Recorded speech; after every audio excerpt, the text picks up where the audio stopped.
Hello बच्चों, आज जो हम टॉपिक करने जा रहे हैं उसका नाम है न्यूक्लियस। चलिए देखते हैं। न्यूक्लियस एक सेल का सबसे इम्पोर्टेंट टॉपिक होता है। सबसे पहले जैसे हमेशा करते हैं हम लोग कि जो भी सीक्वेंस होता है वो कैसे फॉलो किया जाए, उस सीक्वेंस को ऐसे फॉलो किया जाए कि इसके दूसरे नाम क्या क्या है, what are the other names of the nucleus. तो it is also known as the brain of the cell, controller of the cell. इसको सेल का ब्रेन, कंट्रोलर दोनों चीजें कहा जाता है। क्यों कहा जाता है? जब तक आप सेल ये न्यूक्लियस पूरी पढ़ोगे तब आपके एंड में समझ में आ जाएगा, है ना। तो कंट्रोलर ऑफ द सेल भी कहते हैं, ब्रेन ऑफ द सेल भी कहते हैं। Next point, discoverer. Who discovered it? Discovery. It was discovered by Robert brown. देखिए, सेल को किसने डिस्कवर किया? रॉबर्ट हुक ने 1665 में। लेकिन न्यूक्लियस को किसने डिस्कवर किया? रॉबर्ट ब्राउन ने। है दोनों रॉबर्ट, पर क्योंकि रॉबर्ट ब्राउन के नाम में एन आता है इसलिए उन्होंने न्यूक्लियस को डिस्कवर कर दिया।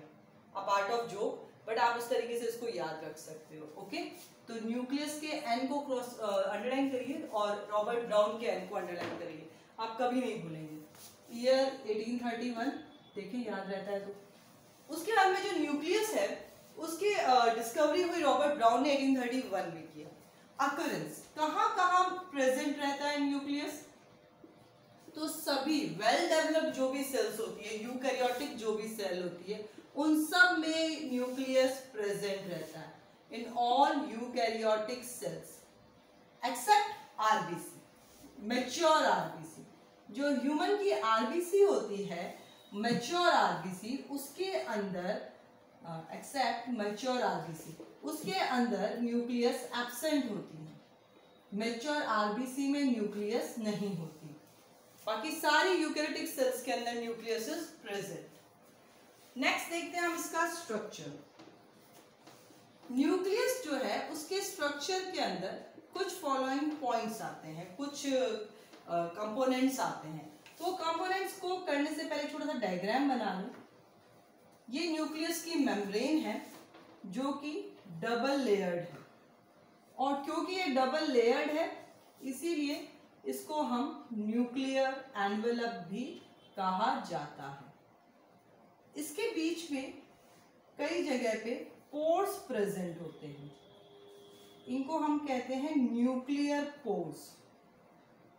These pores are responsible for the transportation of proteins and all. उसके बाद में ये न्यूक्लियस का जो फ्लूइड है, चलिए ये होगी इसकी आउटर मेम्ब्रेन और ये हो गई इसकी inner membrane, outer and this is inner membrane, और इन दोनों को मिला के हम न्यूक्लियर एनवेलप भी कहते हैं। जो फ्लूइड प्रेजेंट है बच्चों उसको हम कहते हैं न्यूक्लियोप्लाज्म। Nucleoplasm, okay. तो स्ट्रक्चर में पहली चीज मेम्ब्रेन, न्यूक्लियर मेम्ब्रेन। तो nuclear membrane is double layered. Nucleus की जो मेम्ब्रेन होती है वो डबल लेयर्ड होती है।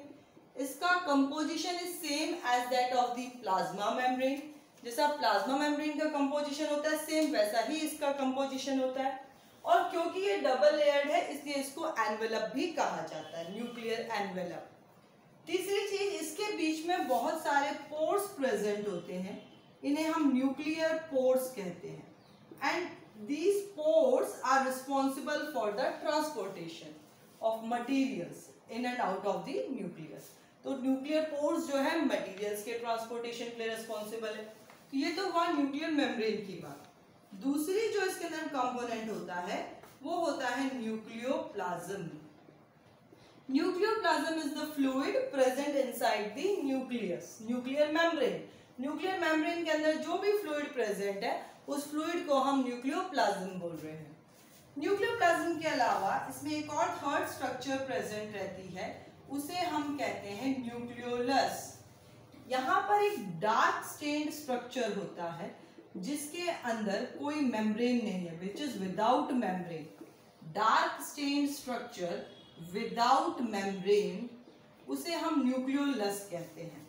ये कोई मेम्ब्रेन का नहीं होता और इसका काम क्या होता है? आरएनए प्लस प्रोटीन का फॉर्मेशन करना।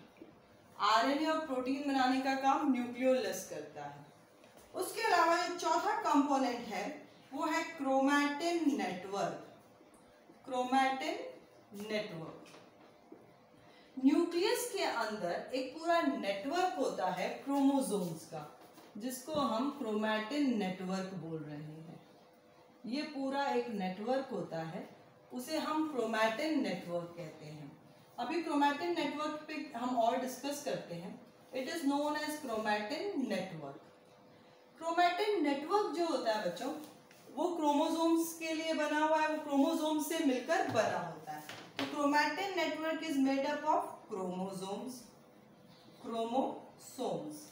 and chromosomes are again made up of DNA। और कौन सा प्रोटीन, प्रोकैरियोट्स और यूकैरियोटिक सेल के डिफरेंसेस में हमने ये किया था, डीएनए प्लस हिस्टोन प्रोटीन, ठीक है। और डीएनए आगे न्यूक्लियोटाइड से और फॉस्फोरिक एसिड से और शुगर से मिलकर बना होता है। या हम कहें कि functional unit of DNA is what, gene. DNA further gene से मिलकर बना होता है। तो ये पूरी चीजें जो है, ये स्ट्रक्चर ऑफ न्यूक्लियस के ये सारे कंपोनेंट्स हैं, ठीक है। आई होप आपको समझ में आया। अब हम नेक्स्ट बात करते हैं हैप्लॉइड और डिप्लॉइड की। बच्चों किसी भी सेल के अंदर, चाहे लिविंग सेल कोई भी हो, प्लांट हो चाहे एनिमल सेल हो, उसमें क्रोमोसोम्स का जो नंबर होता है वो फिक्स्ड होता है और वो हमेशा पेयर में होता है। दो चीजें याद रखिए, एक तो क्रोमोसोम का नंबर फिक्स्ड है, दूसरा वो हमेशा पेयर्स में होते हैं। जैसे ह्यूमन बॉडी की बात करें तो हमारे में 23 पेयर्स ऑफ क्रोमोसोम हैं। तो जब क्रोमोसोम्स जो है पेयर्ड कंडीशन में जब होते हैं तो उसे हम कहते हैं डिप्लॉइड कंडीशन। क्या बोलते हैं, डिप्लॉइड, ठीक है। हैप्लॉइड और डिप्लॉइड दो टर्म में कंफ्यूज नहीं होना। डिप्लॉइड क्या होता है और हैप्लॉइड क्या होता है। जब क्रोमोसोम पेयर्ड हो, पेयर्ड कंडीशन में हो, पेयर्ड क्रोमोसोम्स हमेशा पेयर में ही रहते हैं। आपकी बॉडी की कोई भी सेल ले लो, उन हर एक सेल के अंदर you will find 23 pairs of chromosome. Human body के अंदर 23 पेयर्स आपको मिलेंगे ही मिलेंगे हर सेल के अंदर, ओके।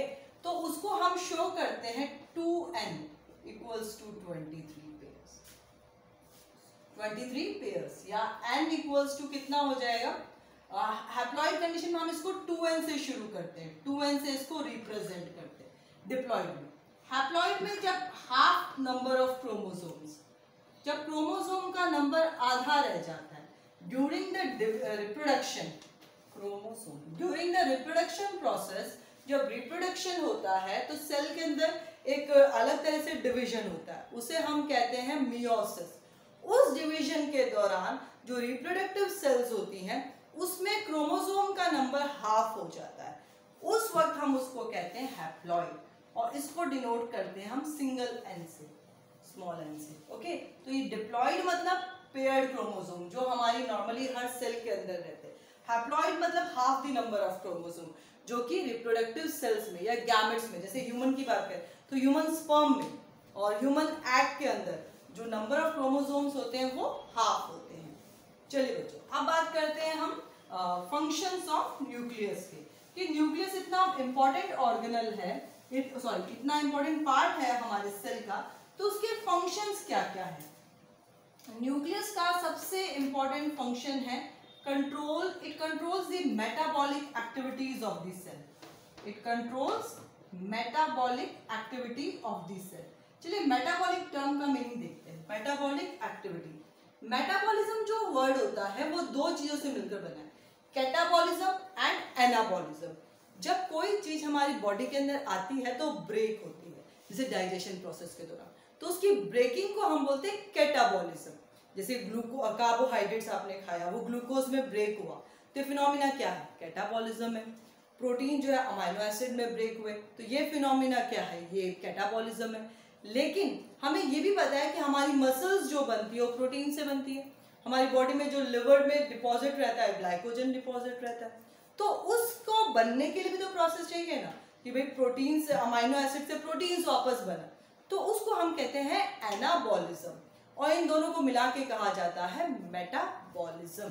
तो मेटाबॉलिक एक्टिविटी में कौन रिस्पॉन्सिबल होता है? न्यूक्लियस।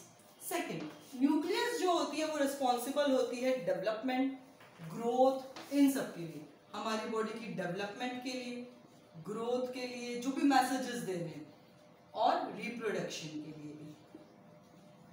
तीसरा सबसे इंपॉर्टेंट पार्ट, न्यूक्लियस रिस्पॉन्सिबल होती है for the transfer of characters या genes from parents to the offspring. Transfer of genes from parents to the offspring, transfer of genes from parents to offspring, या heredity transfer में भी कौन responsible होता है? Nucleus responsible होती है। तो न्यूक्लियस के ये इतने तो है इंपॉर्टेंट पॉइंट। एक और देखें, formation of proteins, RNA, protein कहाँ बनता है, आरएनए कहाँ बनता है, ये सब भी न्यूक्लियस में बनते हैं। तो न्यूक्लियस बहुत इंपॉर्टेंट रोल प्ले करती है ह्यूमन सेल के अंदर। तो आज हमने देखा न्यूक्लियस, नेक्स्ट वीडियो में हम देखेंगे सेल ऑर्गेनल्स।